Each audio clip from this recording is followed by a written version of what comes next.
There are moments in life when the very ground beneath one's feet seems to shift, when the familiar patterns of existence are abruptly shattered, not by natural disaster or open conflict, but by the insidious machinations of human envy and fear. It is in such crucibles that the true measure of a spirit is revealed, where the quiet convictions forged in daily devotion are tested against the roaring tides of injustice. For some, these moments arrive as a sudden, overwhelming storm. For others, they emerge from the shadows of political intrigue, a trap meticulously laid by those who resent a light they cannot extinguish. Such was the dawn breaking over the ancient city of Babylon, a city now under the dominion of the Medo-Persian Empire, where the air, thick with the scent of spices and the murmur of countless tongues, also carried the subtle hum of discontent and ambition. In this sprawling metropolis, a beacon of power and culture, lived Daniel, a man whose life had already spanned decades of exile, marked by extraordinary divine favor and unparalleled wisdom. He had served under several kings, navigating the treacherous currents of court politics with an integrity that seemed almost anachronistic in a realm often defined by deceit. King Darius, recognizing Daniel's exceptional spirit and administrative prowess, elevated him to a position of supreme authority, making him one of 3 chief administrators overseeing the vast empire. This appointment was not merely a matter of political expediency, it was a testament to Daniel's proven loyalty, his sharp intellect, and his unwavering commitment to justice. He was set apart, not by birthright, but by character, a living testament to a life lived in constant communion with a higher power. His excellence, however, became a double-edged sword. While it earned him the king's trust and the respect of many, it also ignited a fierce resentment among the other administrators and satraps. They watched him, scrutinizing his every move, searching for any flaw, any misstep, that could be exploited to bring about his downfall. Their jealousy festered, growing into a venomous plot, for they understood that Daniel's continued influence diminished their own, and his incorruptible nature stood as a silent rebuke to their often self-serving agendas. They sought a chink in his armor, a weakness they could exploit, a transgression against the empire's laws that would justify his removal. Yet, their exhaustive investigations yielded nothing. Daniel was meticulous in his duties, fair in his judgments, and utterly beyond reproach in all matters of state. His accounts were flawless, his counsel wise, and his loyalty to King Darius unimpeachable. The conspirators found themselves frustrated by his blameless conduct, realizing that their conventional methods of slander and sabotage would not work against a man so steadfast. It was a perplexing dilemma for those accustomed to finding fault in every corner of the court. How could one overthrow a man who committed no wrongs? Then, a chilling realization dawned upon them, a twisted stroke of genius born of malice. They understood Daniel's true allegiance, the bedrock upon which his integrity was built. His profound and public devotion to his God, a God unseen by the Babylonians and Persians, yet manifestly present in Daniel's life, was his strength. It was also, they theorized, his only vulnerability. They recognized that Daniel's faith was not a private affair but an integral, undeniable part of his daily existence, shaping his decisions, his prayers, and his very being. His worship was a consistent, unwavering practice, a testament to a personal covenant that transcended earthly decrees. This was the unique angle they would exploit, not a failing in his character, but the very essence of it. They would craft a law so cunning, so precise, that it would force Daniel to choose between his God and his life, thereby exposing him to the king's wrath, not for any administrative error, but for an act of profound spiritual defiance. The stage was thus set for a confrontation not merely between man and man, but between human decree and divine principle, a test of faith that would echo through the ages. A new, insidious scheme began to unfold, carefully constructed by those who coveted power. The administrators, having failed to uncover any administrative fault in Daniel, shifted their focus to a more personal vulnerability. They approached King Darius with a proposal cloaked in flattery and designed to elevate his royal stature. They suggested a decree that would command absolute loyalty to the king alone for a period of 30 days, prohibiting any petition or prayer to any god or man except Darius himself.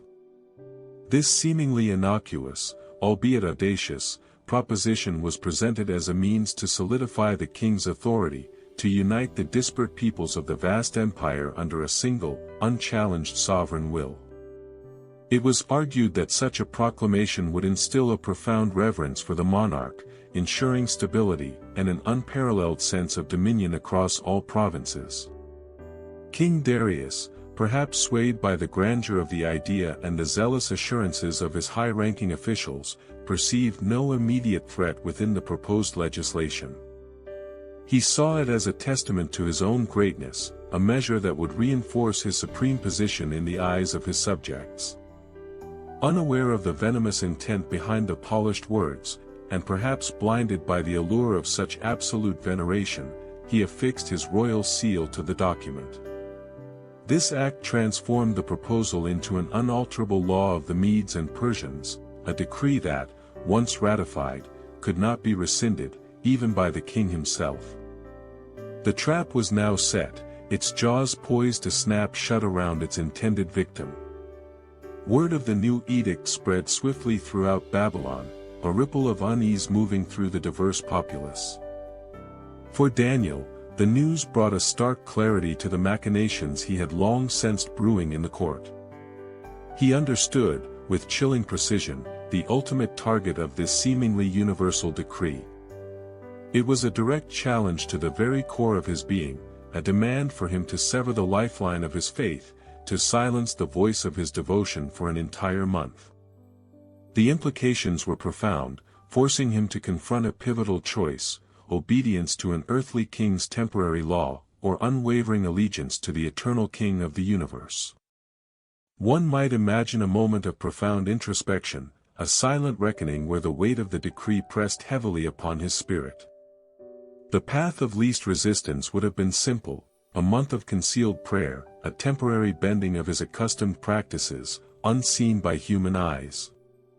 Yet, for Daniel, his faith was not a cloak to be worn or discarded at convenience, it was the very breath he drew, the rhythm of his existence. His life had been a continuous testament to the God of Israel, a public declaration of trust and reliance. To hide his devotion now would be to deny a lifetime of conviction, to betray the very essence of his identity. In this moment of intense pressure, Daniel found his strength not in external counsel, but in the deep wellspring of his personal history. He recalled the myriad ways his God had intervened throughout his extraordinary life, delivering him from the perils of a foreign court, granting him wisdom to interpret dreams and visions, and sustaining him through decades of exile. This remembrance served as an internal compass, guiding him with an unwavering certainty. It was the quiet, persistent voice of divine assurance, a deep-seated conviction that had been forged through countless trials and triumphs. This profound inner resolve, cultivated over a lifetime of intimate communion, became his mentor, his unshakable guide in the face of an impossible choice. He did not waver, his course was clear, illuminated by the steadfast light of his faith. Drawing these intricate strands together, we observe a profound interplay of human ambition and spiritual resolve, culminating in a stark moment of truth where the very essence of allegiance is called into question. The calculated orchestration of adversaries, born of envy and a desire for dominance, had meticulously crafted a snare, not for a fleeting transgression, but for the deeply ingrained patterns of a man's most sacred convictions. What began as a whisper of discontent among courtiers gradually escalated into a resonant decree, an imperial pronouncement designed to test the boundaries of fidelity, forcing an individual to confront the unyielding nature of a choice between temporal power and an eternal covenant. This unfolding drama underscores a perennial human dilemma: how does one navigate a world where the dictates of civil authority clash irreconcilably with the imperatives of the spirit? Reflecting on this journey so far, one cannot help but ponder the profound solitude of such a pivotal decision. The established rhythm of devotion, once a private sanctuary, was now exposed, transformed into a public act of defiance by the very law intended to suppress it. It is in these moments of profound pressure that the true measure of a spirit's foundation is revealed, not through grand pronouncements, but through the quiet, consistent acts that define a lifetime. The inner landscape of such a choice is a testament to the cumulative effect of countless smaller affirmations, each building upon the last, forging a bedrock of faith that resists the most formidable external forces. This unwavering commitment, cultivated over years of intimate communion, becomes an internal compass, guiding one through the densest fog of worldly threats and political maneuvering. As we consider these unfolding events, the narrative pivots from the machinations of a court to the unshakable resolve of a solitary heart. The deliberate act of maintaining a spiritual practice, despite the dire consequences explicitly attached to it, speaks to a conviction that transcends mere preference or habit. It highlights the inherent dignity of a soul that finds its ultimate anchor not in the shifting sands of earthly power, but in a transcendent truth. This is not merely a story of rules and their breaking, it is a profound exploration of what it means for an individual to stand firm when the tides of circumstance threaten to engulf everything held dear, illuminating the quiet power that emanates from an integrity forged in divine relationship. The threads of imperial decree and individual devotion, initially running parallel, now converge with an unstoppable momentum, creating an inevitable point of collision. The authority of the state, absolute in its temporal power, finds itself confronted by an authority that, while unseen, proves to be infinitely more resilient. It is a confrontation that strips away all pretense, laying bare the fundamental question of ultimate loyalty. This convergence does not merely present a challenge, it presents an existential crucible, a moment where the very fabric of one's being is tested against the severest of external pressures. The cumulative weight of the political intrigue, the royal decree, and the personal commitment now presses down, promising a revelation of character that will resonate far beyond the immediate circumstances.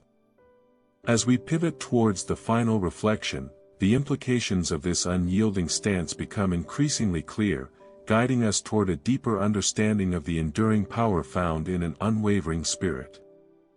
The narrative has meticulously laid the groundwork, showing how a life lived in consistent devotion can manifest an inner strength capable of confronting the most formidable threats.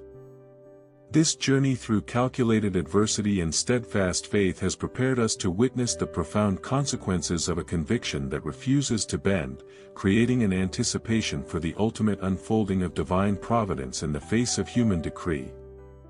The stage is set for a demonstration of principles that defy the logic of worldly power, offering a timeless testament to the resilience of true faith. Daniel, fully aware of the decree and its dire implications, did not deviate from his lifelong practice. 3 times a day, he would kneel in his upstairs room, windows open towards Jerusalem, and offer his prayers and thanks to his God, just as he had always done. This was not an act of provocative rebellion, but a deeply ingrained spiritual discipline, a testament to a relationship that superseded all earthly mandates. His accusers, lurking in the shadows, watched and waited, their patience rewarded as they observed him in his customary devotion. With triumphant malice, they immediately reported his transgression to King Darius, presenting irrefutable evidence of his disobedience. The king, upon hearing their report, was deeply distressed. The gravity of his unwitting decree, now irrevocably sealed, weighed heavily on his conscience. He spent the entire day consumed with anguish, desperately seeking a loophole, a way to deliver Daniel from the clutches of the law he himself had enacted. Yet, the Medo-Persian law was unyielding. Once a decree was signed and sealed, it could not be altered, not even by the king. The conspirators, relentless in their pursuit, reminded Darius of the immutable nature of the law, pressing him to uphold its terms. With a heavy heart, and under the inescapable pressure of his own legal system, Darius had no choice but to command that Daniel be thrown into the lion's den. As Daniel was led to the grim abyss, the king uttered a poignant plea, a whisper of hope against the crushing weight of despair: "May your God, whom you serve continually, deliver you." A stone was then rolled over the mouth of the den and sealed with the king's own signet ring and the rings of his nobles, ensuring no intervention could occur. That night, sleep eluded King Darius. He fasted, refused all entertainment, and tossed restlessly, his mind consumed by the fate of the man he had come to respect and admire. The silence of the night was broken only by the torment of his thoughts, a stark contrast to the anticipated roars from the den. At the first light of dawn, the king rose with frantic haste and rushed to the lion's den. His voice, filled with an agonizing mixture of hope and dread, echoed through the morning chill: "Daniel, servant of the living God, has your God, whom you serve continually, been able to deliver you from the lions?" From within the darkness of the den, a calm, clear voice responded: "O king, live forever. My God sent his angel and shut the lions' mouths, and they have not harmed me, because I was found innocent in his sight, nor have I done any wrong before you, O king." The relief that flooded Darius's heart was immeasurable. Daniel was alive, unharmed, a living testament to a divine intervention that defied all natural laws. The king immediately commanded Daniel to be lifted from the den. Not a single scratch was found upon him, a miraculous preservation that underscored the power of his unwavering trust. The king's wrath then turned upon Daniel's accusers. By his command, those who had maliciously plotted against Daniel, along with their wives and children, were cast into the very same lion's den. Before they even reached the bottom, the ravenous lions overpowered them, a swift and terrible justice that underscored the consequences of their treachery. Following this dramatic vindication, King Darius issued a new decree to all peoples, nations, and languages throughout his empire. It was a proclamation of awe and reverence, declaring that everyone should tremble and fear before the God of Daniel, for he is the living God, enduring forever. His kingdom is one that will not be destroyed, and his dominion will never end. He rescues and he saves, he performs signs and wonders in the heavens and on the earth, for he has delivered Daniel from the power of the lions. This extraordinary narrative transcends its historical setting, offering a timeless message for every generation. It is a powerful affirmation that true strength resides not in the absence of fear, but in the unwavering commitment to a higher purpose, even when confronted by the most formidable threats. Daniel's courage was not born of recklessness, but of a deep-seated conviction, a profound trust in a divine presence that overshadowed the decrees of men and the jaws of beasts. His story serves as an enduring beacon, illuminating the transformative power of a steadfast spirit that chooses fidelity over fear, integrity over compromise. It reminds us that even in the darkest valleys of adversity, when the world seems to conspire against righteous living, there is a transcendent power at work, capable of silencing the most ferocious roars and turning the tide of injustice. The true practice of faith, then, begins not when circumstances are favorable, but precisely when they are most perilous, calling each of us to consider where our ultimate loyalties lie and what we are willing to uphold when all else demands surrender. This ancient tale, therefore, resonates not as a distant miracle, but as a living challenge to cultivate such unshakable faith in our own lives, finding courage to stand firm in the face of our own lions, knowing that an unseen hand may very well be at work, guarding and guiding us through the impossible.